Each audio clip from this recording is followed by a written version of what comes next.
Yeah. So I'm doing the Scott's. Have you ever done the Scott's 4-phase thing with the grass? No. Okay.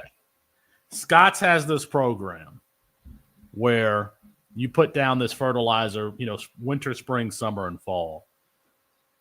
And I've got, my lawn. I just bought this house. The lawn is like, it's rough. So that'll feel really good getting it in shape.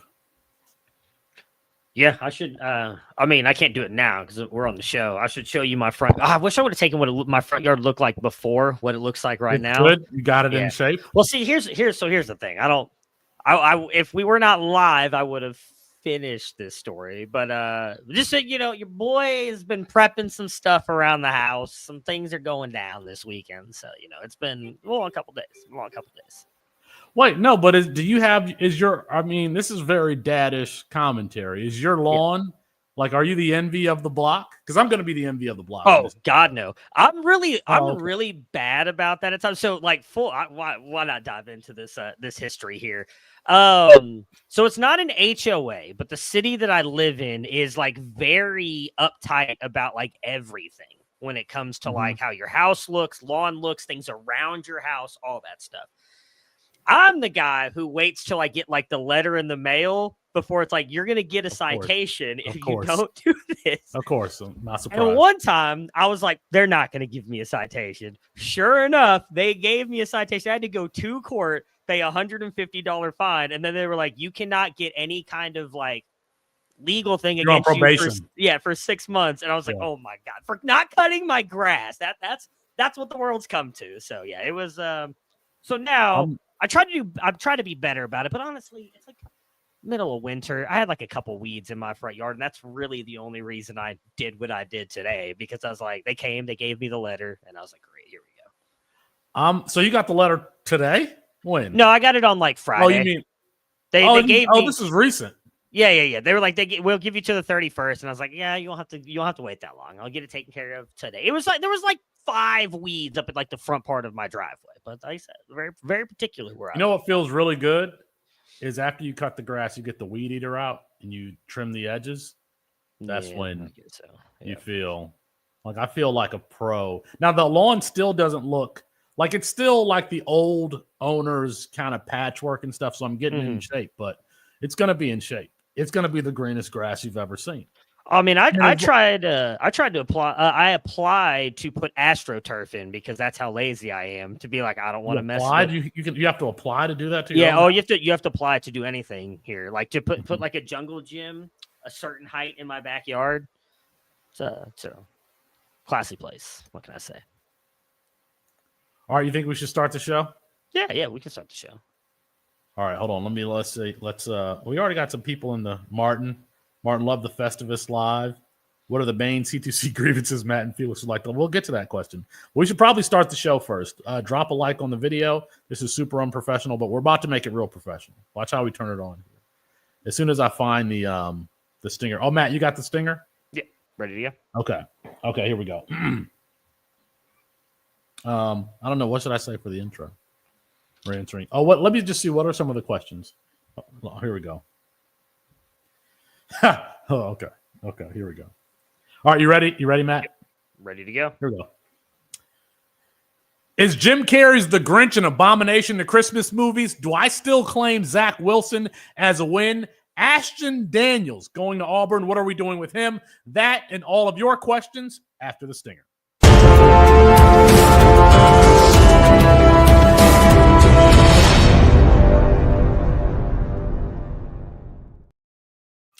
It's Felix Sharpe at Sharpe Review on Twitter for CampusToCanton.com for a special edition of Campus to Canton Live. We got Matt Bruening here with me. We're going to be answering your questions, any questions you have in the chat, and we've got a collection of them from our Discord. And by the way, if you want to join a group of just college football heads that talk about players all day, then go ahead and get in the Discord. It's $2.99 a month. Yep. We always wanted to be accessible to the masses, especially as we grow the college fantasy game. So that's why our price point, our starting price point is so low, just less than $3 a month. That, by the way, that doesn't just get you access to the Discord. That actually gets you access to quite a bit of content at the website, rankings, what have you.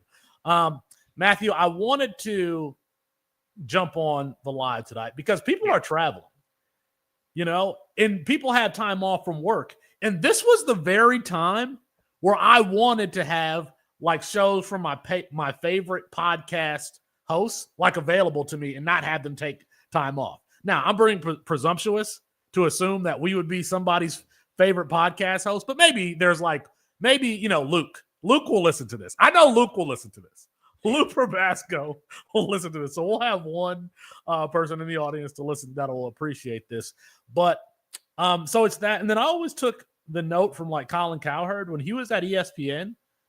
Colin Cowherd knew that like his audience, the truck drivers, the mailmen that worked, this is when they really needed him. So he wouldn't take these days off. I don't know what he does now at Fox News, but it always impressed me that it's the same thing. Like he's still on the air right now. Everybody else will be taking breaks, and Colin Cowherd would still be recording his regular show because he knew that like this is when people actually have time off. They might actually listen to an entire show. So we're going to do a show for you tonight, and we'll put it on the podcast feed. And we thought that we would take questions. All right, Matthew, here's the first question. It's from Austin. Austin, I don't know, you can't come on, but he's always asking the first question when we do these AMAs.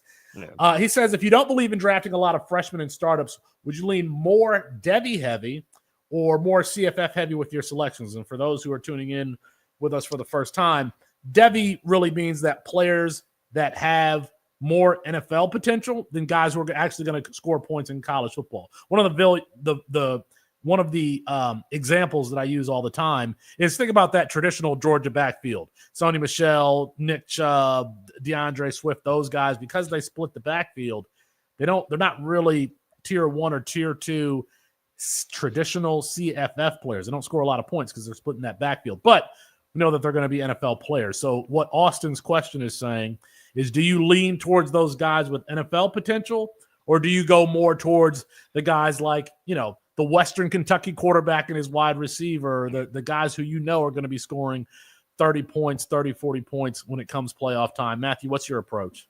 Since Austin asked the question, I'll give my best sitting on the fence Austin answer. I think, it just depends on what your team looks like. I think if you don't He's go talking about building a team from scratch, though. This is a start. You're talking about starting. So if you're not going to attack freshmen, I think you have to do both, though. Like, I think you have to get some Devy assets. I don't think you can go all in on CFF because it doesn't always work out for you. I mean, we're in a league with a lot of people who know what they're doing in C2C leagues. Nicholas Ian Allen, who runs the C2C winning edge here, you could argue one of the smartest guys in the college football space. In the league of record, what was that draft 2 years ago now, maybe 3?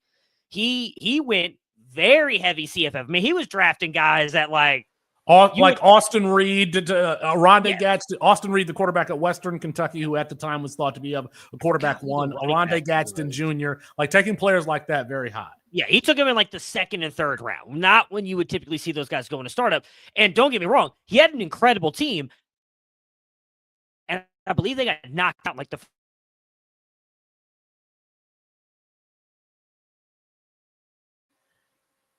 I don't know if Matthew is having internet connection troubles or if I am. So I'm going to take Matt of the playoffs. They didn't even make it into the finals. So I think.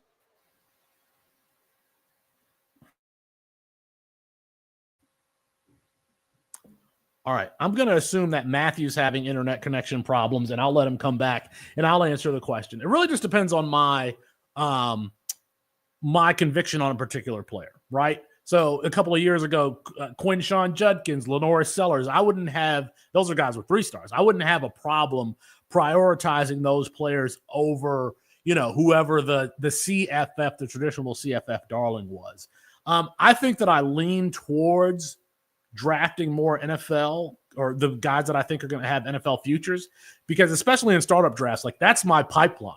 Now you're going to miss some of those guys, but that's your pipeline, and I want to establish a strong foundation early. So I think that and to be honest, I think it's okay. Sometimes I'll just throw the first year on the college side, because I will be drafting guys like TJ Moore, Cam Coleman, Justice Haynes, guys who are not going to have elite production as freshmen, but who are NFL caliber talents, and we know that, coming into college. So I think in a lot of leagues, in startup drafts, I tend to not care about the first year on the college fantasy side, because I want to establish that pipeline. Matt, I couldn't tell if it was me or you that was having trouble, so I just took you off the screen. Do you want to finish what it is that you were saying? And it looks like you are frozen again. It looks like you are frozen again. All right, now you're moving. Go ahead, Matt. I don't know what's happening. No. So what I was saying, where did I get cut off at? Because I went on like a whole. I feel like I don't know. I rarely listen to you, even when you're not. That's fair. So I think you have to attack both of them. I think it really just kind of depends on how you want to do it. I specifically would go Devy early. Maybe that's only 5-6 rounds, however much you want to do it, because I do think that CFF is much deeper, and there's a lot of players that you can get even if it's just taking like 100 swings at the at the plate, or however you want to put it, right? Like 100 swings at different players to try and make sure you nail all these different players. But I would definitely try and grab at least some Devy players, because you still want to build a pipeline to your NFL team. I think it's something we've actually not really gotten a chance to talk about. We wanted to do a show about it a while ago. You wanted to do a show a while ago about like how to rebuild the NFL side.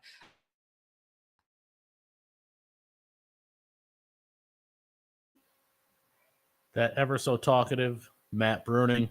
I guess we'll bring him back. It's live show, folks. It's a live show. I don't know what's going on with Matt today. There was something that I wanted to add there. Oh, it's the fact that you can always rebuild the college side. Like, you can always rebuild the college side no matter what, even on the waiver. You can't really, the guys that have NFL potential, it's harder to find those guys on the waiver wire. Now, yeah, they are there. Jake Retzlaff, I think, is an NFL player. He's on the waiver wire in a lot of spots. I thought Darian Mensah had a chance, but now that he is at Duke, I don't think he has any chance. Joseph Williams at Tulsa, now he's at Colorado. I think he's a guy that has a chance at the NFL. He's on the waiver wire sometimes. But it's really difficult to, create a roster of get 20 of those guys off the waiver wire. So if we're talking startup drafts, I have to draft some of those freshmen and just take zeros and hope that they pan out in year 2 and year 3. So that's how I'll answer that question. And hopefully Matthew will come back here. Let's see. Matthew sent me a message in the chat. He said he's going to restart his computer.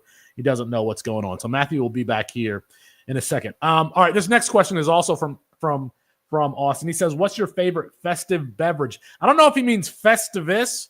Listen, I'm going to say this. Black people don't watch the Seinfeld, okay? So we don't know what Festivus is, all right? I know that it comes from Seinfeld, but it's when you air grievances. That's right. But I don't know. I didn't watch that episode. I only know of what it is from like hearing people reference Festivus. So I don't know if this question are there Festivus beverages, or is Austin asking me what's my favorite drink around the holidays? I'm just going to take it as what's my favorite drink around the holidays. I tend to, when I'm drinking adult beverages, I tend to stick with the same thing. It's like whiskey and ginger ale bourbon, Woodford. I'm here in Kentucky, so you're not really supposed to drink whiskey here. You're supposed to drink bourbon. Bourbon is gross. Don't like, especially when you have to drink it straight. Bourbon is gross. I like that. I like espresso martini, of course. I like my reds. I recently went to my favorite sports bar and had a White Russian. It's like the adult chocolate milk. So I think that I'm going to stay in there. I'm not a big beer drinker. IPAs, whatever your favorite craft beer is. I'm just not a big beer drinker because of all the bubbles. I prefer straight, alcoholic beverages. So, and Maddie says in the chat, he says the pipeline is the most important thing to be consistent and competing in the NFL. I mean, I agree with you. CFF players are much easier to find than Devy guys. Devy is the priority for me. I'm right there with you, especially in a startup draft. There was a league this year. This is a $100 buy-in league, $1,000 to the first prize. My draft was I made it to the semifinals and had like nobody that I drafted on my team. This is a redraft college fantasy league, and I still made it to the semifinals. You know, like I took Luther Burden number 1. I forgot who I picked number 2, but I got to the semifinals on the waiver wire. So there's that. I got to see who this is from. I didn't write down some of the names here. I got to see who this question is from, because the question is do I still claim Zach Wilson as a win? Yeah. I'll figure out who it's from here. Listen, folks, let's go back to 2020. Who is telling you outside of the Campus Canton Airways that Zach Wilson was a good player to be reckoned with? Who? Nobody. We were. I was. Me and Matthew, like Campus to Canton Live, formerly known as Debbie Debate, was founded on the idea of Justin Fields versus Zach Wilson. Do I still claim it as a win? Did a nobody from BYU end up as the number 2 pick in the NFL draft? Yes, he did. Yes, he did. You get to call that a win. Michael Penix Jr., the very first show that we had 4 years ago, 4.5 years ago, who was your boy mentioning? Michael Penix Jr. ends up becoming the 8th pick in the draft. If you were listening to our content back then, even the next year in 2021, startup draft, 22nd round, 23rd round, 24th round. Is that a win? If you take a quarterback in the 23rd round of a startup and they end up as the number 8 overall pick, and oh, by the way, Darnell Mooney, Drake London, Kyle Pitts, who sucks, Bijan Robinson in the backfield, is that like, I'm comparing Michael Penix Jr. here and Zach Wilson. Yes, it's a win. I think we need to stop it with, oh, it's only a win if they become a quarterback 1. This is very much like the stock market. If you take Netflix stock, for example, and you ride it up to $400 a share and you sell there, and then thereafter it tanks to $80 a share, is that a win? Yes. Yes, it's a win. And Zach Wilson, you got a lot of equity in him. You got a lot of value in him compared to where you took him. So I will forever call Zach Wilson a win, because that's exactly what it is. It was a penny stock that went to the S&P 500. Now, it dropped out of the S&P 500, but it went to the S&P 500. It became Enron. Yes, it's a win. You should have sold. You could have sold. You could have sold. Matthew, you're back. Yeah, you could have. Let's hope. I don't know what's going on tonight. I don't know what's going on. Sometimes it's hard because I don't know if it's my computer or yours. And so I'm sitting here waving around. I'm still here. It's yours. It's definitely been mine tonight. Yeah, I don't know what's going on with it. And it's weird because it's like every time everything's working fine on my end, and then you ask me the question, and then all of a sudden and I'm just like, I can see that I'm moving, but Felix has stopped. And so I'm assuming it's my computer that's messed up now. So I'm just going to keep going, hoping that you can hear me. Listen, we've done this a long time. And you know one thing, I don't have a problem just talking to myself for a while.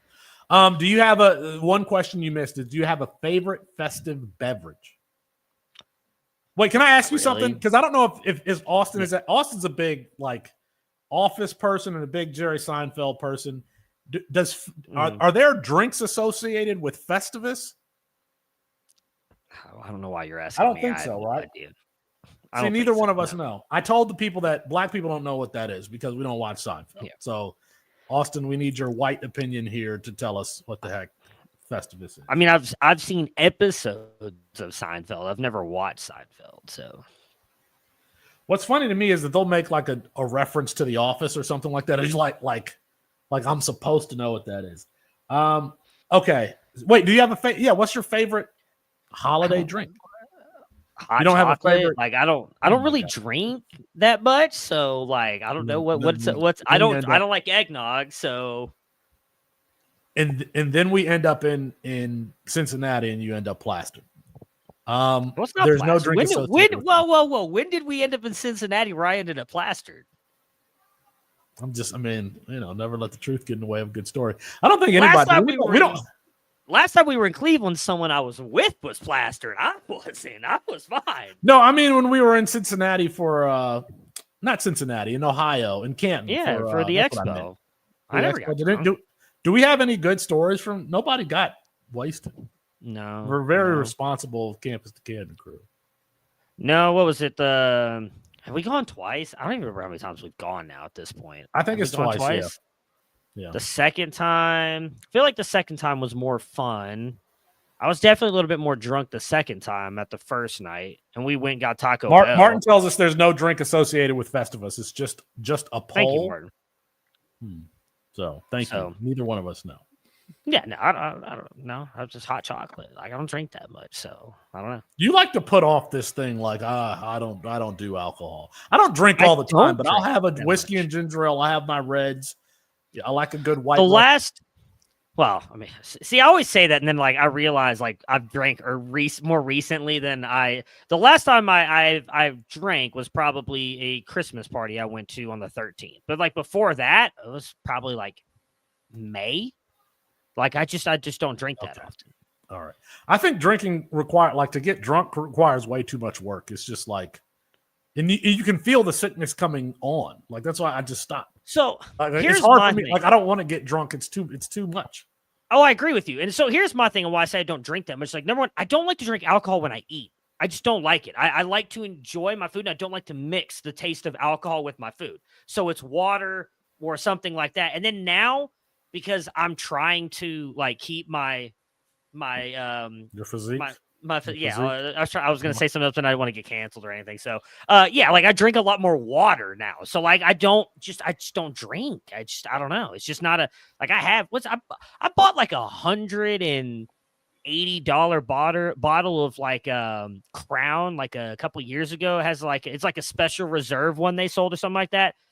I've used it like twice. Like I don't know. So here in Kentucky, bourbon is a cultural thing. So especially around this time of year, the gifts that you'll get are bottles of bourbon. And so, it's like in offices and stuff, it's very common to see like somebody have 6, 7, 8 bottles, especially if you worked at the same place for a long time, just on the shelf. And I like it from the way it looks. Mm-hmm. Yeah. I first of all, don't tell me about it. Bourbon is gross, but I do like the way it looks on the shelf. I do like the way it looks on the shelf. Martin asks, he says, can there be a campus to camp meetup for a big college football game this year? Martin, we have discussed this extensively behind the scenes. Yeah. Me and Matthew are all about it, but it really takes one person to be excited about something, to get it done and to get it paid for. And that person is often not excited about anything at all. So you got to talk to your boy. But I do want to know, Martin, in the chat, where would it, say hypothetically that, because we actually did talked about going to see Washington play, like some place in the Pacific. That's not like centrally located, Martin, if we went to a game, where would you want us to? Where would you want us to go? Martin, just so you understand how hard Felix and I are trying to make this happen, we've even tried to get it to the lowest like barrier of entry to Austin and just be like, let's just go to a spring game. We'll go to a spring game somewhere. We'll go to Alabama's spring game if we have to. Let's just get everybody there. And he's always, finds another reason to be like, well, we'll talk about it talk about something else. Yeah. Yeah. And we don't talk about it. Exactly. Okay. This is also from Austin. Why is the Jim Carrey Grinch movie an abomination? And who should be sent to Guantanamo as punishment for making it? Have you seen the Jim Carrey Grinch movie? I have, yeah. I don't think it's as horrible as Austin makes out to me. But then again, Austin has very high standards for everything. He's a king. He's a prince. What's the other? I don't know. Whatever. Austin has a very unique taste. I'll put it that way. I don't think it's that bad of a movie, but. I generally don't mind a movie. First of all, I don't think I've ever seen a bad Jim Carrey movie. So I'm a big Jim Carrey fan. I don't think I've ever seen The Truman Show, one of the greatest movies of all time. Cable Guy's okay. Cable Guy's not great.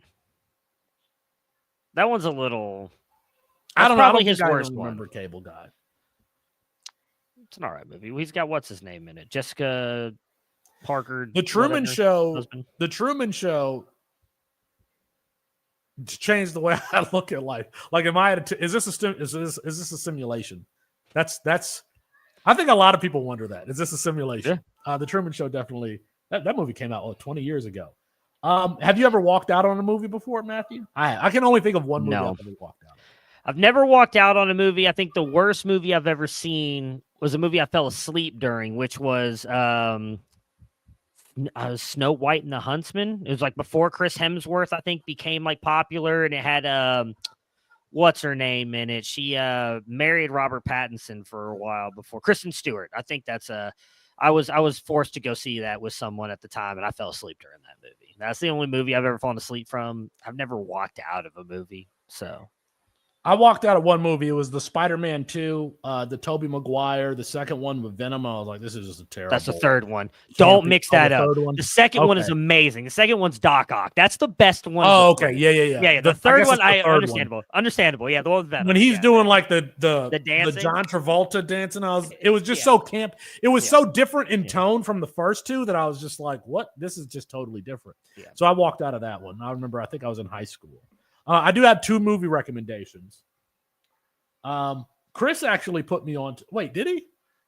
Wait, there's a movie that Chris put me on. There's a movie with who's the guy from Brooklyn Nine-Nine? The main actor. Jake Peralta. There's one of those. No. That's the character. Yeah, but that's the name of the character. Andy Samberg. Andy Samberg. Yeah, he has a time loop movie where he's stuck in the time loop. I forgot what it's called. It's a good movie. I watched it in the last 2 weeks. Chris Moxley told me about it. It. What is it? Because it's got the woman who ends up being the wife for Ted Mosby in How I Met Your Mother. Well, no, the woman in that movie Palm Springs is Carmen Palm Springs. That's a good movie, and I would have never watched it if Chris had not said anything. But the woman in that movie, the female lead, she is the wife of Carmine Falcone in the new. Penguin. Don't say anything. I haven't finished it yet. I haven't finished it yet, but I heard it's amazing. I haven't seen it. Oh, I think there's 8 episodes. I think I'm 5 or 6 in so far. I'm almost toward the end. I already had one thing ruined for me. That's one movie recommendation. The other one is the one on Netflix called It Ends With Us. Serious topic of discussion there, but it was a great movie. I thought it was well written and everything.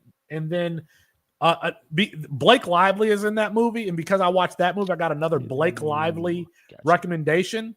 And it's called A Simple Favor with Anna Kendrick. That's a good movie. It's a good movie. And I think I'm the smartest person in the room that I can figure out the twist. I did not see the twist coming in this movie. I agree. So A Simple Favor. I would recommend that one, and then the It Ends With Us, Blake. It Ends With Us. Is that the one where she marries the guy and the doctor? I haven't seen it, but I think I know what. I don't want to ruin it for anybody, but I think I know what the movie is. I haven't seen it, but yeah. There's a lot of and if you guys have any movie recommendations, just the holidays, I got time. I need some movie recommendations. Martin adds in the chat. He says it would be a blast if we can make it happen in reference to the game. But let us know in the chat what game, what area of the country. I was thinking somewhere centrally located. The SEC, Tennessee. Everybody, anytime. This is the problem. Anytime we suggest one of these things, everybody always says, "Oh, where I live would be the best place to do it." No, I was not going to say where I was going to live. I was going to suggest because I'm actually probably going to this game. And it's going to be, I think, one of the biggest games of the year to begin with. And it's week 1, college football season in Columbus, Ohio, Texas, and Arch Manning coming up to play the Ohio State Buckeyes with probably, unfortunately, Julius Saints. Those cheapest ticket to that game is going to be like $500. But it's not about that. Like, if we just could tailgate out there in front of the stadium and do all that other stuff, it would be just an amazing atmosphere. If we got an Airbnb and tailgated, I think. Yeah. I think, and there's a lot of the fantasy community that lives in Ohio, because they come up for Canton. So that might be the thing. It'll be beginning of September, so it's gonna be nice weather up there at that point in time. Nobody's gonna be dying, but I mean, I wouldn't mind that. Probably gonna be plenty of games. I would like to, if we were to pick one. I mean, DeMond Williams is up there, so. Lenore Sellers going to see Sellers. That's what I was about to say. That actually, I don't even care. I'm going with someone to see him play at Kyle Field in November next year, and I cannot wait because Kyle Field's one of those stadiums like I want to go to. It's I'm going with someone. You got a date? I do. You got a date? I do have a date. Yes, I do have a date. Nobody tries to. If you were going with a guy, air my personal business, so like I was just gonna like leave it there. But since like you're pulling like and doing that, yeah. Listen, I'm trying to dig. I'm trying to dig here. Yeah, I'm going with someone. She's an alum from Texas A&M. We're going down. Gonna go see the game. I can't wait. I cannot wait. See Lenore Sellers live in person at Kyle Field. I bet that's gonna be a night game too. So I hate that Lenore Sellers is like. He's like one of the leaders in the club for as far as odds go to win the Heisman next year. So now everybody knows. Now he's everybody's baby. But you know what? Just like Ashton Genty, none of you were there first. Yeah. Well, if you were with us, you were there first. Oh yeah, I like how someone commented that on my video. By the way, when I gave us credit for being like the first on the North Sellers, I was like, oh, On3 loved him when he was with Syracuse, and I'm like, if you say so. Like, I don't remember anybody talking about him, but I'll give. If On3 did On3 have him as a 5-star then? No, they didn't. No. I think they did end up with him ranked fairly highly. He was in their top 10. They were the only site that had him in the top 10, I believe, besides us, obviously. All right, let me see who asked this next question. I'm trying not to move away from the mic. Okay, this is from Joey D. He says, is Ashton Daniels a sell high? This is a funny question because I didn't even know that Ashton Daniels' value was that high. I mean, I don't think it is at all. Ashton Daniels is a quarterback from Stanford who transferred to Auburn.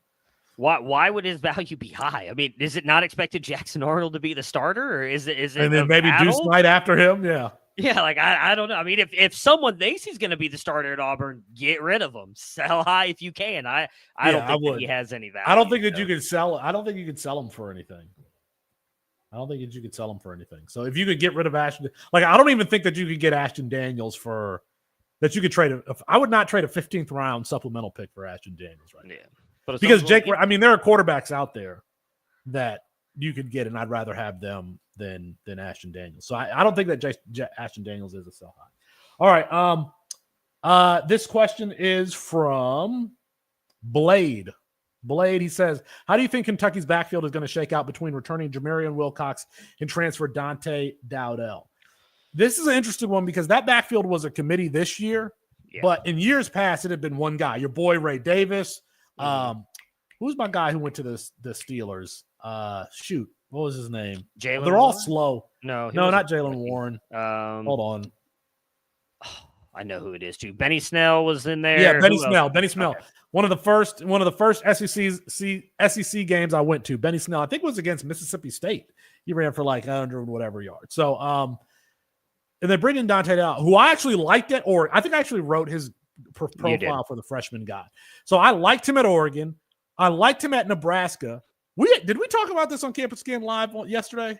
A little bit. We just did the. What is it? Keep trade cut, and he ended up with ended up with like Quentin Joyner and somebody else, so he got cut, I believe, by all of us. Yeah. The thing is Dante Dowdell has gotten a lot of opportunity, but hasn't been great with it. Yeah. Last year he had 17 carries against Colorado, 20 carries against Illinois, 14 against Rutgers, 14 against Ohio State, 17 against UCLA, 10 against Wisconsin, 13 against Iowa. Did not run for 100 yards in any of those contests. I mean, you get 20 against Illinois, I expect you to break one. He just doesn't, So I don't know. I think it's going to be Wilcox, and I don't know. I think that they're going to go back to having one guy. I think that they wanted it to be Trip Tranium last year, but he got injured, obviously. And I don't think that they would bring in Dowdell. Does any Michigan State fans remember Damian Dowdell coming from Henry Ford? You probably don't. I'm just throwing names out there. Dante Dowdell. This is like 2001, 2002, somewhere in there. But I don't think that they would bring him in if he wasn't going to be the starter. But I wouldn't be surprised. I guess what I'm saying is if I have Jamarian Wilcox rostered, if I have Jason Patterson rostered, I'm not getting rid of those guys. Jason Patterson has like a lot of good comps in our system, in our athletic database, the freshman there. But that's the problem. Wilcox was a freshman too. And Wilcox paid ahead of Jason Patterson. So I would I don't think I'm going out to draft Dante Dowdle if he's on the waiver wire. But if I have Patterson or if I have Wilcox, I'm probably not dropping them. That's how I would play that. Yeah, I still think it. Well, I mean, if you look at what they did last year, it was like I was trying to find it. So Demi Sumo had 129 carries. Jamari Wilcox had 92. So that's a pretty even split. That's not quite 50-50, but it's pretty close. If they do that same thing again, I would imagine Wilcox is the one who leads Dowdle, but I think Dowdle might be the guy they use down in the red zone. I think my biggest concern with all that, the more you talk about, is like, don't get me wrong, I think Dowdle is like the perfect fit for what Kentucky usually wants in the running back, but is Kentucky going to be any better than 4-8? So, like, how good is he actually going to be? Because I don't think he's not going to be the guy that breaks off long runs for you. So maybe he gets you, like, I know he had a couple games, I think Nebraska, where he had like 2, maybe 3 touchdowns. Like, maybe he does that for you, but are you ever really starting him, feel comfortable starting him? The more I've thought about it, like, as much as I love the landing spot just in a fit perspective, I don't think overall fantasy-wise it makes sense or that he'll actually be any good for you. All right, so I wanted to look this up really quick, and I should probably just share this since this is a visual medium. Can I share this so people who are tuning in for the first time, they can see what is available at the website? Yeah. Matt, how do I do this? Chrome tab. Yeah. Okay, there we go. Yeah. I want to share this. Is it sharing? No, I got to add it to it. There we go. Okay. Do you want it to take up the whole screen? Yeah, you got it. This is good right here. So this is at the website. You can go to the website and you can look up prospects and see who their athletic comparisons are. And Jason Patterson, we have him as a 0.92 speed score, which is pretty damn good. His comps include Travion Henderson, Willie Parker, Kamar Wheaton. Kamar Wheaton was a 5-star prospect. So, Dwayne McBride, who I love Dwayne McBride at UAB. I thought he was going to potentially be an NFL guy, but wasn't. So, I mean, there you see, Jason Patterson, there's a reason why he has his fans around here, even though he played behind Jamarian Wilcox. So, all right, I think that we've answered that question. This next one comes from Rusty K. He says, "Is Malachi Fields going to be undervalued or overvalued at Notre Dame?" What do you think, man? I actually think he might end up being undervalued. They don't have, at least that I can think of off the top of my head, a wide receiver worth talking about at the moment. I mean, I thought maybe Greathouse would be a guy down the line when he signed with them as a freshman. I think outside of that first game, he's done absolutely nothing. Like, I was watching them do the playoff coverage, obviously, when they were getting ready to play Indiana, and they mentioned a highlight of him from his freshman year. And I was like, I kind of forgot Jaden Greathouse even played college football. Like, I didn't realize he was there. They don't have anybody on that team that gets me excited. And I do think that they will likely move toward a more pass-friendly quarterback next year, whether it's CJ Carr. I forgot who the other guy is that has Steve Angeli is the one who's gotten some actual snaps. And they still have Kenny Minchie there, who was a guy that we really liked. Right, but Minchie, yeah. I think if they move to like Minchie or Carr, we've seen that Denbrock, even if you go back to his time at Cincinnati, I mean, granted, this player neither one of those guys worked out in the NFL, but both were fantasy studs for you. And Alec Pierce, and I cannot remember who the other guy was. He was a speed threat, was drafted in the 3rd round, I think, by the Chicago Bears, if I'm remembering correctly, from Cincinnati. Not Velus Jones. He's not. He was from Tennessee. You're talking about a speed guy. Yeah, he was a smaller guy I'll figure it out. I think he was drafted 3rd or 5th round, somewhere in between there. But I think, and then obviously Tyler Scott. Thank you, Leo in the chat. Yeah, Tyler Scott. That's who it was. And then he did that at LSU as well. Now, granted, Malik Neighbors, Brian Thomas, much more talented than anybody, including Malachi Fields, that Notre Dame has on their roster. But I do think that he finds a way to make the best out of those players. We know Notre Dame's going to have a really good offensive line. I do think CJ Carr can play out of structure a little bit. I think we were a little bit too harsh in his freshman write-up, especially with what it looked like he did in spring. I thought he looked really good in the Notre Dame spring game last year. So I think they could take a step forward, and I think Fields being there could easily be the number one because they don't have that tight end either. Like, Reardon's not really been able to kind of turn it around. That's kind of where they've made their money. They got Mitchell Evans. I think, mm-hmm. He's been good, but not great. So, like, I think Fields could easily step in and be the one for them next year. that offense is going to revolve around Jeremiah Love next year. Yeah. And so Malachi Fields is one of those players coming into this offseason that I took it like a mini deep dive on, because I was looking like who could be the next guy. Malachi Fields is just a straight up contested possession guy who's not going to get separation. So, could he be undervalued from a CFF perspective? Yeah, if you're talking about a guy who could get, like, what's his ceiling? I don't know Malachi Fields was actually a decent CFF guy this year, because I had him rostered in some places and I would actually start him. But if you're talking about, so I would expect Notre Dame to be run centric next year, especially if they bring in a dual threat quarterback. No, we don't know that that's going to be the case.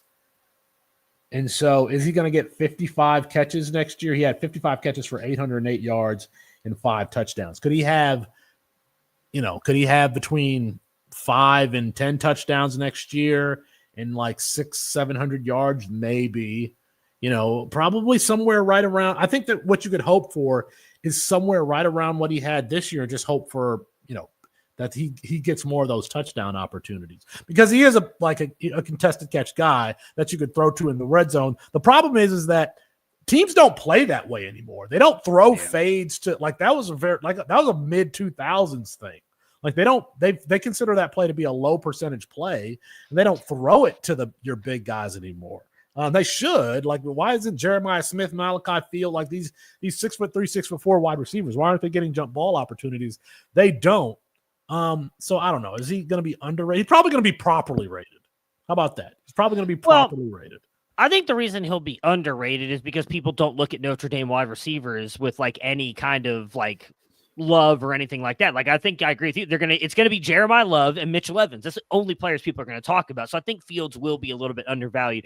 You want to take a guess at who the highest scoring fantasy receiving option was for Notre Dame last year? Last year? I mean, Bo Collins, I guess. I don't know. That would be correct. You know how many Bo points Collins he scored? It was Bo Collins, yeah. Well, technically, Mitchell Evans outscored him by a whopping 3 points. But do you want to take a guess? Probably like a 10 points per game, 10 points per game guy? 6.96. 6.9. Like, it's somebody you're never starting. Yeah. He put up 90 points a game. Finishes wide receiver 254 out of 650.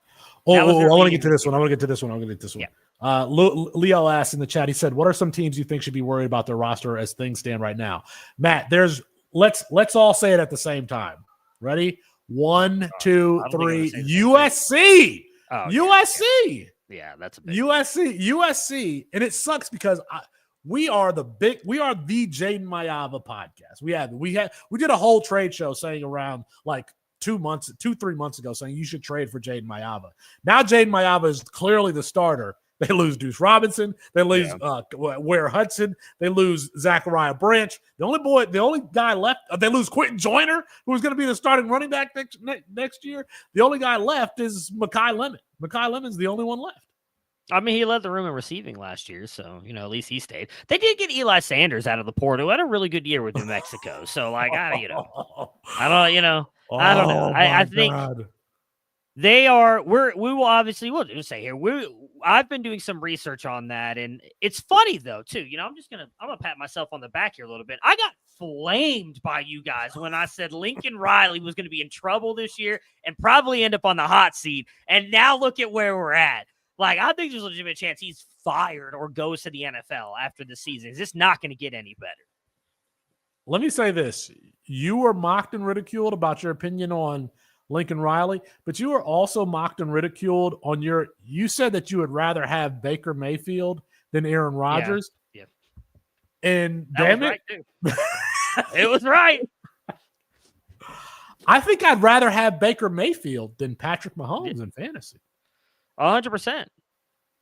Baker, what is Baker right now? I think last time I looked, he was like a top 6 or something like that. Yeah, because someone got mad at me because I said he's a game manager. Like, and I don't mean that in a negative. I don't mean that like a negative connotation. Like, he's not. Maybe I just view players differently than others do. But yeah, I remember getting a whole thing about it. And then I looked and I was like, dude, Baker's actually putting up. I knew he was top 10, but I did not realize he was doing as well as where is he at? He's QB5 right now on the season. Yeah. Which sucks, I cut him like years ago. I used to have him on all of my NFL rosters, and I cut him when he went to Carolina. Outside of any Detroit Lions, Baker Mayfield might be just like the player that I root for the most, because this dude is a walk-on. Yeah. He is a Texas Tech walk-on. Was it Texas Tech? Yeah. He is a Texas Tech walk-on, and he's one of the best quarterbacks in the NFL. He walked on to OU too, didn't he? Or he transferred to OU. He transferred to OU and walked on there also. But he started at Texas Tech. Yeah. But started walking on at Texas Tech. And so I saw, have you seen the video where like players will disguise themselves and like walk around and stuff like Eli Manning did it? I saw the Baker Mayfield one. I loved it. Yeah, the knee brace on, went out there. I loved it. He went out there sweet. It's funny when they were like, if somebody throws the ball 50 yards, then they could have signed balls. I was like, I could throw the ball 50 yards. I mean, well, none of the people, let's be honest. You saw the people in the video there. Yeah, they did. Like, those guys weren't throwing it 50 yards. They were not. They weren't. If you haven't seen the Baker Mayfield in disguise thing, it actually brought me to tears a little. Yeah, I agree. Man, So here's the thing about Baker, and it's why I will always love that guy. Is like he got so much crap at the end of his time with Cleveland. Like, people don't realize what he did for the Browns, man. I mean, he took them to the playoffs. He beat Pittsburgh in the playoffs. We hadn't been there since I think it was like 1998 or not won a playoff game, whatever it was. And then that next year, he had Kansas City on the ropes, gets hurt, and he was playing through like 6 different injuries. The team just did not play well. And then they just pushed him out the door for Deshaun Watson, who hadn't played football in a year and a half at that point because of all the other stuff. And then everybody made Baker out to be the bad guy. So yeah, I'm with you. I've said before, look, I'm a Browns fan, always will be a Browns fan. In my C200, I think Baker Mayfield is in the top. I know he's in the top 20. He might be in the top 15 in my rankings. And I think I need to move him ahead of Patrick Mahomes. I hope Baker wins the Super Bowl, and I will be cheering for him every second of the way because I think he's a great person, great player. He may not have handled things the best, but I think overall like a really good guy. Baker has the perfect balance of, he's a cocky, arrogant asshole at times, but he seems like a regular dude. Yeah, he seems like a regular dude. So, okay, let's. One of the questions we got is, why is this the greatest Christmas song and why are the Blazers? It was a Run DMC song. I'm not gonna actually play it because we'll get copywritten. But do you have a favorite Christmas song, Matthew? No, not really. Oh my goodness. You got to turn on Motown Christmas. The Motown Christmas, we play that on, with the Temptations and Smokey Robinson and Diana Ross singing not Silent Night, but This Christmas. Like Motown, Rudolph the Red-Nosed Reindeer, but by the Temptations, that's probably my favorite. Rudolph the Red-Nosed Reindeer had a very shiny nose. That's the hit right there. So here's the thing. I don't really listen to music. I'm typically listening to sports all day long. Okay. And then all right. I have been flamed in the chat for my music taste. So I just don't listen to music anymore. I just strictly sports all day long. Let's move on to hear this question. And I got to see who this is from. Which Oregon State running back is the one to roster in 2025? Matthew, who you got? I mean, it's got to be Anthony Hankerson, right? Isn't Jam Griffin out of eligibility? I don't know why it would change. Yeah, I think Jam Griffin's out of eligibility. I mean, what is it? They've got, I think Cornell Hatcher's still there, but that's it. I don't think they're bringing anybody in. As far as I know, they haven't brought anybody in through the portal, so I would think it's going to be Hankerson. I don't know. Maybe I'm missing something there, but I would just assume it's going to be Hankerson. And Malik Murphy, the new quarterback there for Oregon. Malik Murphy. All right, what's going on with the Pac-12?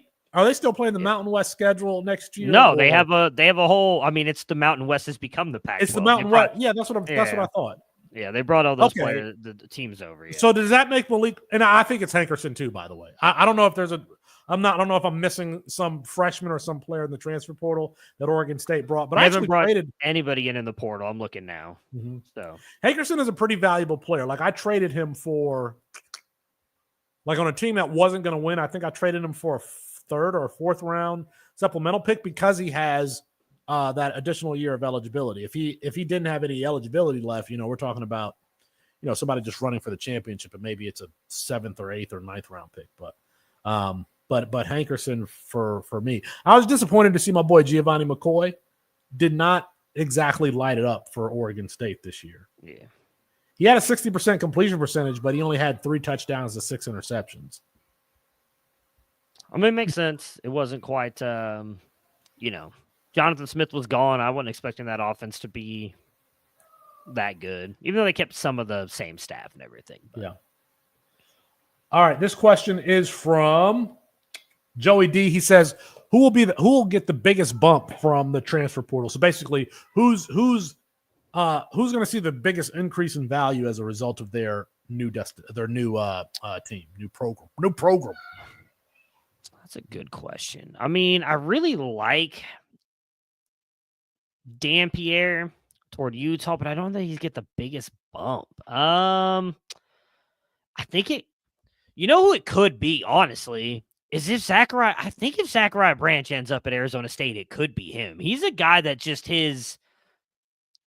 I feel like his value has really dropped because he has just not really done anything in 2 years. We've gotten to a point where we talked about, right, when he came out, that he was a very raw wide receiver, but he's an athletic freak. He got the comps to Tyreek Hill and everything else, but he's not really done anything at that level. I think if he gets there, and man, if you got him and Jordan Tyson on that offense, if Kenny Dillingham can scheme him open a little bit and start to get him, like, feed him the ball a little bit, I mean, I think his value could shoot up. The other one, there's 2 other ones for me. One of them is your boy, but I'll let you answer him if you want. That's who I was going to say. Yeah. The other one is another wide receiver for me, and that's Micah Hudson. If he's able to go into Texas A&M and be the guy, because I know you're shaking your head, and a lot of people feel that way, but like his value has dropped so much that, like, I feel like if he goes into Texas A&M and is the guy, that will rebound back to like that top whatever. He's not going to be Jeremiah Smith. That dream's dead, but I think he could rebound it. So here's my thing, Brett, you say Eli Sanders, and I actually like the landing spot of him to USC. My biggest fear with Eli Sanders, for those of you who don't know, transferred up from New Mexico, because I thought he was going to go to Utah. I really thought, Brett, you hit the heartstrings. That's actually what the answer I should have gone with. That's a great one. I just did a whole video. Of course, on that, I love it when you respond to comments. I'm going to say it in a minute. Let me finish the Eli Sanders part first, because I have it up on the screen. We have just seen that these G5 running backs, Colin Decker talked about this. Colin Decker, he hits home runs every once in a while. And he hit a home run on this one on Campus Life. We did a solo show. When those G5 running backs transfer up to the P4 schools, they typically do not work out at all.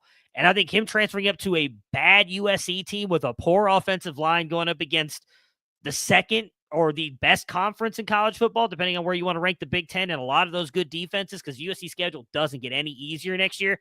I don't know if Sanders is going to have a good year. And then Brett also said in the chat, Kanye Udo, who's going to Arizona State from Army. I think my only thing with him is I don't think he will be quite Cam Scadaboo, because people say they don't know what he can do as a receiver. He caught 3 passes in high school. He's caught 1 at his time in Army, and I get Army doesn't pass the ball a lot. I don't know that the receiving chops are, and they have Raleek Brown, so I don't think they need to use him as a receiver, but he will be, I think, like the hammer to that offense and should put up a lot of rushing stats. Yeah, those are all good answers. So I was going to say Kanye Udo. He's one. It's just I can't believe that Deuce Robinson didn't go to Arizona State. It just makes I think that those Arizona schools have good baseball teams who could have done the same stupid and done that at Arizona State. He should have been the number 2 there at Arizona State. But I will say, so the name that you thought I was going to say was Joseph Williams from Tulsa going to Colorado. Like I liked him going to Utah, going to Colorado, and they're going to throw the ball 450 times. I mean, we might be talking about Joseph Williams being an 1,100-yard receiver or wide receiver one in fantasy next year. And I think that as, you know, I want to see what the CFF guys say, you know, what I want to see what Nicholas Ian Allen's projections show once we get into 2025. But if either if it's Julian Sand or if it's Caden Salter, they're still going to have a lot of volume passing the ball. You got the Miller guys there, but you know, Williams is from what I saw at Tulsa, man, he's just a different athlete. Like he's a go up and get it. He can run past you. So I think that he's potentially a number wide receiver one for them. So he would be a name that I would say. I was going to mention Kanye Udo if you didn't say it, but Matthew, here's one, and it's a little bit of a trick question. But Braylon Russell Russell at Arkansas, jumping into the portal, coming back, jumping into the portal again, coming back. Like Arkansas is the perfect spot for him because, first of all, they like big running backs. You know, he already had an explosive performance for them this year. Taylon Green is coming back, so defenses have to account for him. I think staying in the program is just a great thing for this big athletic dude in Braylon Russell. And I'm going to have a lot of Braylon Russell. I already have some Braylon Russell on rosters. He's going to be, I know he's on the waiver wire in a lot of places. I'm going to be drafting this dude in supplemental drafts next year in places where I don't have him. So Braylon Russell, that was what I'd say. Who else? Who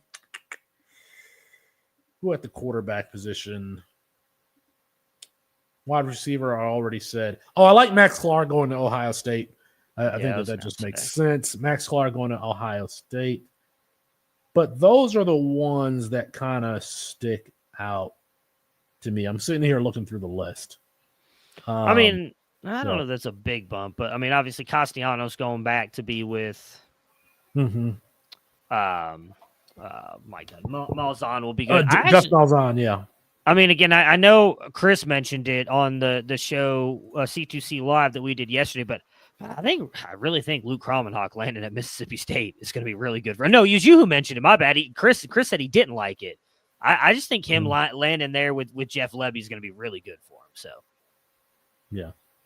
You can let us know who you guys like as far as taking a jump in value in the chat. It's Felix Sharpe and Matt Bruening. We're doing an AMA. Ask us anything tonight. A lot of our questions are coming from the Discord. And if you like college football and you want to try college fantasy football, it's $2.99 a month to join campus2canton.com. You can get in the Discord and chat it up with people who just love ball, who just talk about recruiting, college football, all 24/7. Just like we are here now. All right, the next question here is from who is this from? This is from Matty Ice, longtime listener Matty Ice. He says, will John Mateer succeed at Oklahoma or crash and burn? What do you think, Matt? I think there's a more likely shot that he crashes and burns, unfortunately. I mean, who did they just bring in through the portal? They brought in somebody.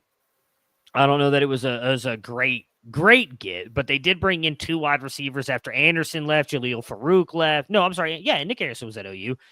They did bring Deion Burks back. But here's the thing. That offensive line is not getting any better.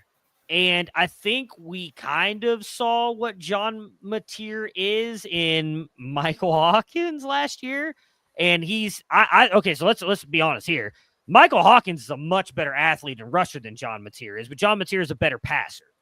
But I don't know. Isaiah Satagna from Arkansas, they brought him in. Yeah, okay. Isaiah Satagna. So if you really go, and I mean, I know I talked a lot about this with Devin Dampier as well, and you kind of hit back at this when I said, like, if you look at who he played, he beat up on teams he was supposed to beat up on. John Mateer put up a ton of great stats against the Oregon States of the world, Wyoming's, Utah State, San Diego State, Hawaii with his 81% completion percentage. But when he played actual defenses like Fresno State, Washington, Texas Tech, he was abysmal. That's all he's playing when he gets over to the SEC. And Oklahoma has an extremely tough schedule next year. I believe they play Georgia, Alabama. I know they play Texas. I'm pretty sure they play, I don't remember who I will pull up their schedule. They do not have an easy schedule next year. I think that there's a realistic shot that he is just running for his life most of next year. And I don't think that I don't think he's going to be good. I think there's a better shot that he fails than succeeds. Okay, guys like John Mateer, Thomas Castellanos, Devin Dampier, the Taylon Green. I think it's difficult for those guys to crash and burn because they don't need a lot to have success. They're like dual threats. They don't need a lot to have success around them. It would be great to do it.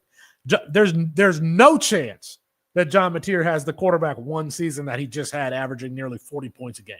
There's no chance that he has that. Could he be 22, 23? Because he's a dual threat? Yeah. I just think, I think so. If we're talking about crashing and burning, like Darian Mensah at Duke, he's a guy that I think could crash and burn because he's a pure pocket passer. And, at Tulane, he had Mekhi Hughes, he had Mario Williams to throw to. Who's he going to throw to at Duke? Like, I think it's more likely that those pocket passers really, really fail than somebody like John Mateer, who, if all else breaks down, he's just going to take off and run. I mean, he can take off and run, but I think it's going to be limited. He ran for 800 yards last year. Yeah, but that was against the problem is that was against a Mountain West schedule, though. He doesn't get that this year. So I was trying to pull it up. They play Michigan to start off the season. Michigan's not going to let him run all around. They're just not. Then he gets Temple, Auburn. Okay, Kent State, cool. But then Texas, South Carolina, Ole Miss, Tennessee, Alabama, Missouri, LSU. There's not an easy game in that entire group right there. And I mean, so you get Temple, Kent State, and he gets Illinois State, early on in the season as well. So, like, you're going to get 3 great games out of him there. But, like, I just don't see Michigan, I don't think is going to let him run around. Like, DeMond Williams is a much more explosive athlete than him. And he was even now granted, limited plays for Washington against Michigan, but even he was limited in what he's able to do as a rushing threat against him. Maybe Tennessee, he'll be able to rush against, but like South Carolina's keeping that defensive front. It's not going anywhere. We'll see what Ole Miss does. I think Alabama will be able to keep him in check.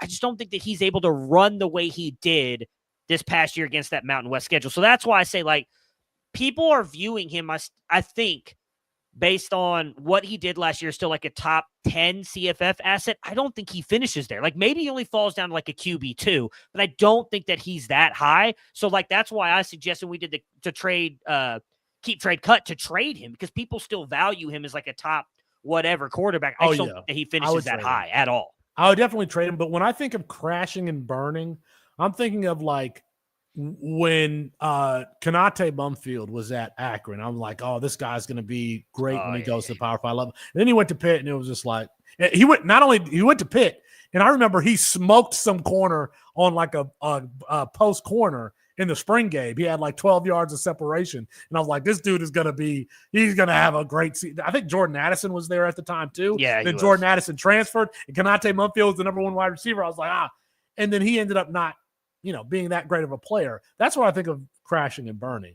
I find it hard to believe if John Mateer is a quarterback too, that's not crashing and burning. That's just, he took a step back because he went up in competition. All right, this next question is from Shane, our old friend Shane, Clemson fan there. He says, what do we feel about Adam Randall moving to running back? Let me say this about Adam Randall. And watching that game against Texas, I was really impressed with Adam Randall, because we haven't talked about Adam Randall a lot lately, but when that 6'3", 225-pound athletic freak was his freshman year at Clemson, you had to take him. He was a second-round draft pick. He might have been a first-round draft pick in most supplemental drafts. And then he tears his ACL, and now you've got these 2 dynamic freshmen in front of him, and TJ Moore and Bryant Wesco. And did he pout about it? No, you got this 6'2", this guy playing running back now, and had a few big plays for Clemson. Now, when I did my the wide receivers that I thought could jump in the transfer portal, I put Adam Randall there. But this is interesting. Like he's built, and I saw Austin talk about this in the Discord. He's not like I'm trying to, like, Theo Riddick went from being a slot wide receiver to being a running back. Tyrone Tracy went from being a slot wide receiver to being a running back. Ty Montgomery went from being a slot wide receiver to being a running back.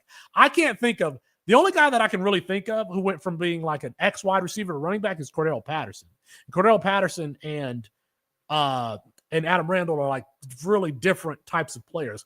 I can't think of, the Des Bryant body type going to play running back. But if Adam Randall's going to stay at Clemson and play that position, they lose Phil Maffa. They lose Phil Maffa. David Eziomume is cooked. He's going to enter the transfer portal. There's an opening there. Like I wouldn't just automatically shut down the notion that Adam Randall could have success at that position if he, fully converts to running back. Yeah, because I don't know that Gideon Davison, who's the top recruit they have coming in this year's class, is going to be the guy who steps in either. So, I mean, he has a chance, I think, to go in there and do that. It'll be interesting to see how that works out for him, because I do think, again, if Riley uses him the right way as also a receiving threat out of the backfield, he could really have a very impressive season. Which, by the way, since we're talking Clemson, I listened to the show this morning that we did yesterday, you, me, and Mox. I sat there and gave Cade Klubnik and Clemson all this love and credit for the season that they had and what they did and how Cade Klubnik bounced back. And then Chris is like, is there anybody you don't give credit to as much as Cade Klubnik? I just gave him nothing but credit for what he did. I'm just saying, So, Adam Randall, running back, I'm down for it. Switch his number to 21.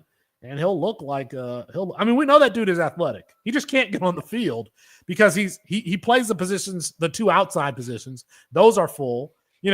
Antonio Williams might leave next year, but he's not really a slot wide receiver. So I'll take Adam Randall as a running back. I probably dropped all the Adam Randall that I have though. I'll probably dropped. It'll be interesting to see after the playoff if Adam Randall enters the transfer portal, because if he stays, to me, that would lead me to believe that he actually is going to convert to running back, because he's not going to get on the field as a wide receiver. So that's a really interesting story to track. We have one more question here, but I want to let's see.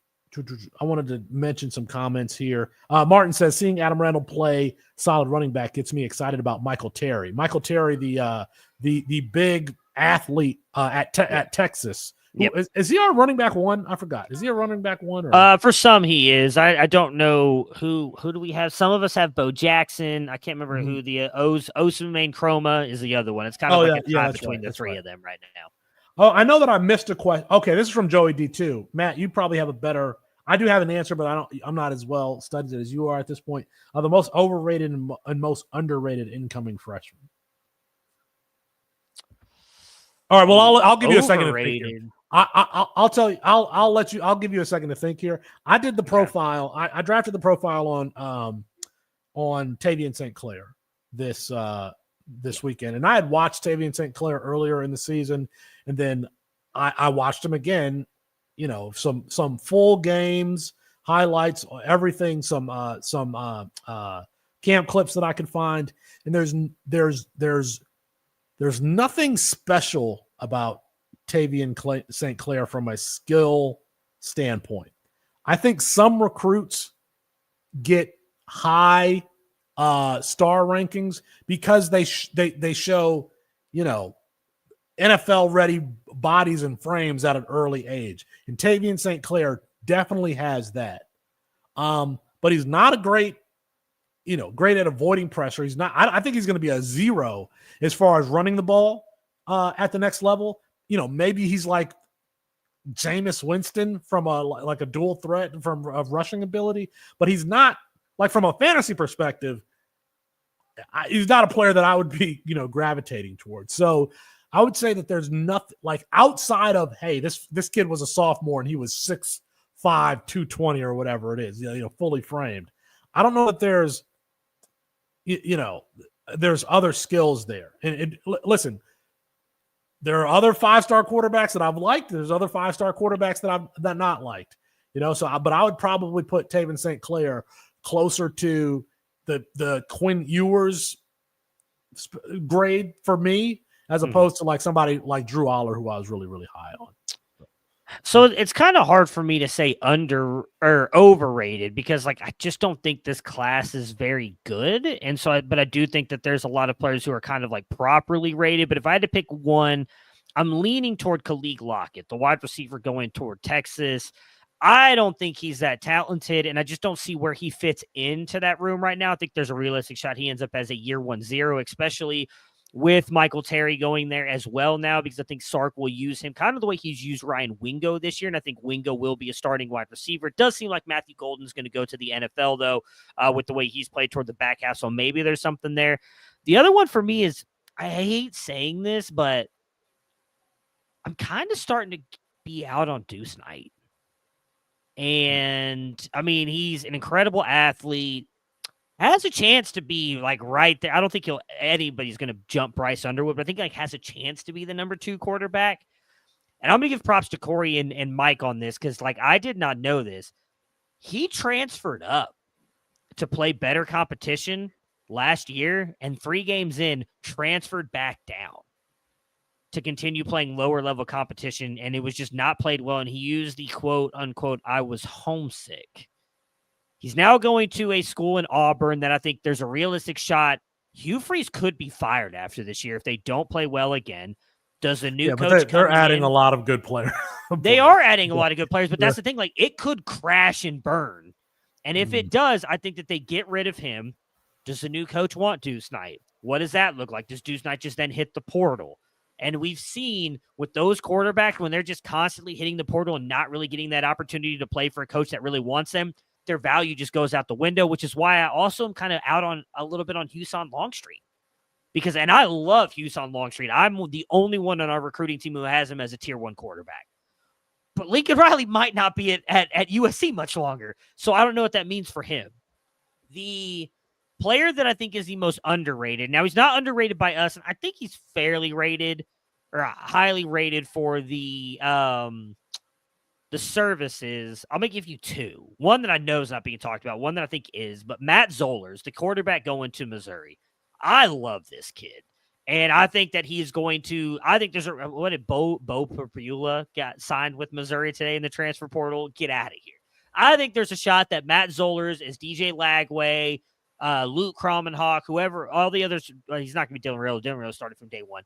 Gets the shot to start at some point in time this year for Missouri, and ends up just taking control of that job and running with it, and is a very good quarterback. DeAndre Desnoir, I think that's how you say his last name, running back going to West Virginia. This dude's runs over 22 miles per hour, going to that Rich Rod offense.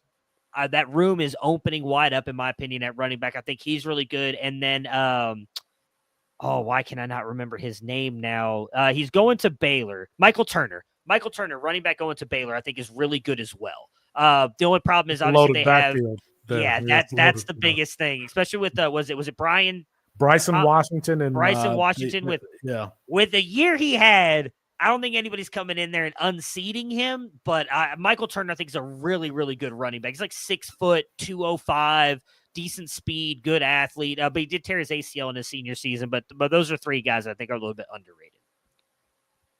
There you go. Matthew, would you rather see Justice Haynes end up at Michigan or South Carolina? South Carolina, easily. At Michigan, he's going to get a lot of volume. He's going to get 20 carries a game. Solely, he will at South Carolina as well. That's true, yeah. They're just better. South Carolina is just better. I agree with you. That backfield of him and Lenora Sellers, like, who, dude, if they're sitting there and you don't know if Sellers is gonna pull the ball out of that, what's the defense doing? So yeah, I would be fun to watch. I think. I know. Justice Haynes is not broken out just yet, but I maintain he is one of the 2 or 3 best backs in the country. Yeah. I still maintain that he's one of the best backs in the country. And the only reason we would say Michigan is because of like this legacy type thing. Like, we think that Michigan is potentially a better landing spot, but it's South Carolina is so much further because they have Sellers. They're just further ahead than Michigan at this point. And I know that, we've had Veron and Justice on this on this show, on this channel. I know Dad is weighing in here.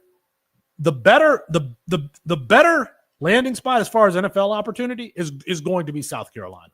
Yeah. South Carolina is a team on the horizon. Now, I know that Michigan went and got Bryce Underwood, but I don't know. I don't like what else that they've done there. So I would go to South Carolina.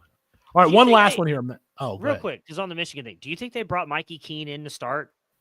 No. He's going to be a backup. Somebody else too. Mikey Keene is in his last year of eligibility. No. Yeah.